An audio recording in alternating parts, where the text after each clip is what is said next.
पण मी 8 पॉईंट सांगितलेत, आणखी पुढचे 2 इम्पॉर्टंट पॉईंट सांगणार आहे, पण तुम्ही विसरू नये म्हणून मी तुम्हाला प्रत्येक पॉईंट परत एकदा रिपीट करतो. पहिला पॉईंट आपला होता की तयारी पूर्ण नसते.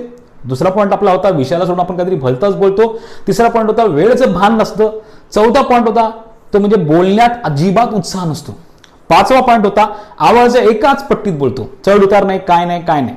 6वा पॉईंट होता विषयाचे अर्धवट ज्ञान असणं. 7वा पॉईंट होता तेच मुद्दे आपण पुन्हा पुन्हा रिपीट करतो. आणि 8वा पॉईंट होता आपला बोलताना आवाजच प्रेक्षकांपर्यंत पोहोचत नाही.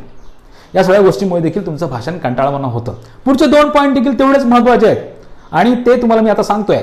पुढचा 9वा पॉईंट जो अतिशय इम्पॉर्टंट आहे तो म्हणजे आपण भाषणामध्ये कधी कधी खूप अवघड काही वाक्य रचना किंवा अवघड शब्द वापरतो. कारण कधी कधी आपल्याला असं वाटतं की असं काहीतरी मी बोललो तो लोकांना एकदम इम्प्रेसिव्ह वाटेल. अरे पण ते त्यांना कळतच नसेल तर तुमचं भाषण त्यांना कळणारच नाही. ओके, त्यामुळे देखील भाषण कंटाळवाणं होतं. त्यामुळे शक्यतो तुमच्या भाषणामध्ये खूप अवघड शब्द किंवा अवघड वाक्यरचना करू नका. जेवढं सहज सोपं तुमचं भाषण असेल तेवढं ते लोकांना आणखीन क्लिक होईल. आणि सर्वात महत्त्वाचा आणि 10वा पॉईंट जो आहे तो अतिशय फार महत्त्वाचा आहे. मला वाटतं ह्यामुळे देखील भाषण खूप लोकांना बोर होतं. ते म्हणजे तुम्ही भाषणामध्ये जास्त मीपणा दाखवता.